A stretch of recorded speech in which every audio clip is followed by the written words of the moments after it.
The next day, Jennifer explored the mansion in fear. While exploring, she discovered a narrow passage hidden behind a moving bookshelf. Her heart pounded as she pushed it open. Inside was a dusty small room with no windows. She entered into the room, terrified. On a wooden table in the room, there were letters from spiritualists, old yellow papers sealed with red markings, and beside them, there was also a diary. It was Madame Adele's diary. Jennifer's fingers trembled as she opened it. The handwriting was neat, calm, but the words inside were terrifying. It read, "My husband is a man in the day and a horrible beast at night. When he was younger, he violated a young girl, not knowing that the girl was not ordinary. The spirit, however, cursed him, and he became a beast at night. He will remain a beast to any woman in his life, especially his wife." Jennifer swallowed hard. The pages continued. "The curse demands a wife, a woman bound by law, bound by love, and bound by choice. The only way for me to be free from this curse is for another woman to enter this marriage willingly, to take my place with her own heart." Jennifer flipped to the next page with trembling hands. And now that woman has arrived. The diary slipped from her hands. Jennifer's blood froze into eyes. Everything finally made sense. Why Madame Adele never fought. Why she packed her bags quietly and never made a scene. She also understood why they welcomed her so easily. They didn't lose a wife. Rather, they replaced one. She wasn't lucky. She wasn't chosen out of love. She was the sacrifice. That same night, Jennifer confronted Damien. "What am I to you?" she demanded, her voice shaking. Damien looked at her for a long time. Then he said softly, "You wanted this life, right? So why are you complaining now?" Jennifer locked herself in her room that night, shaking, crying and praying for morning to come. Mr. Damien came to the door to remind her of what will happen to both of them if she refuses to let him in. "If you do not stay with me tonight, the spirits will take you by sunrise," he said. Jennifer, out of fear, quickly opened the door and allowed him in. But morning brought no freedom. Each night, the mansion changed with new terror. Jennifer stopped eating, she stopped laughing, and she stopped dreaming. She became thin. She also became a shadow of herself. The mansion that once looked like paradise now felt like a graveyard.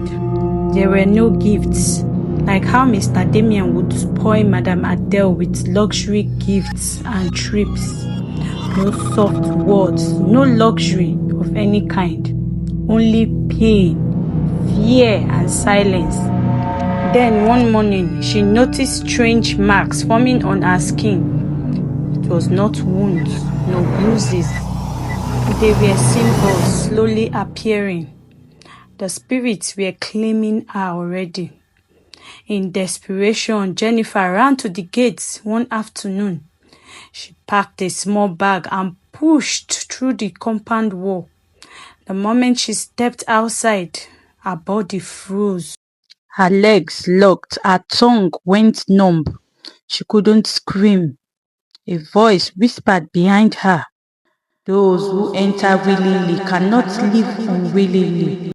Jennifer collapsed. She understood then. She was no longer a wife. She was part of the curse. But here comes the twist. One night, while crying alone, Jennifer heard another voice. It was not the voice of the beast. but a voice of a woman. Read the last page. Jennifer rushed back to the hidden room and opened the diary again. The final page were stuck together.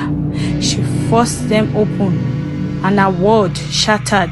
It says, "There is one truth I have hidden. The spirits did not choose randomly." Jennifer's breath caught. "They follow jealousy," the diary said. "They follow envy, and they follow a heart willing to destroy another woman." Tears streamed down Jennifer's face. "I did not escape by luck," the diary continued. "I escaped because my heart was no longer dark. But the curse always returned to the one who enters with greed." Jennifer screamed. She remembered how she envied Adele, how she mocked her silently, how she celebrated stealing her husband, and how she believed wealth meant happiness. The curse didn't just want a wife, it wanted a heart that invited it. Meanwhile, in a faraway city, Madame Adele had begun a new life. She moved to another city, cut her hair, wore simple clothes, started a small business. And at night, she slept peacefully. No footsteps turning into claws, no shadow, no fear of the night. For the first time in years, she breathed freely. But one evening, Madame Adele received a letter. It had no sender or address. Inside was a single line. "The curse has completed its circle." Adele closed her eyes and whispered, "Thank you, God, for giving me a second chance." Then she took the letter and burnt the letter. She did not rejoice. She did not smile. She simply moved on. Back in the mansion, Jennifer disappeared from society. People said she was sick. Others said she traveled abroad. But the staffs knew the truth. Jennifer snatched another woman's husband, but the curse had snatched her soul, and there was no escape, because the only woman who ever survived that curse was Madame Adele, and she's the woman who walked away without envy. And so, my people, hear me. Not every rich life is sweet. Not every blessing is clean. And not every silence means weakness. Jealousy can open doors you will never be able to close. Be content, be grateful, and never envy a life you do not understand. Because some crowns are heavy with darkness, and some marriages are prisons in disguise. Do not envy another woman's life, for you do not know the cause behind her blessings.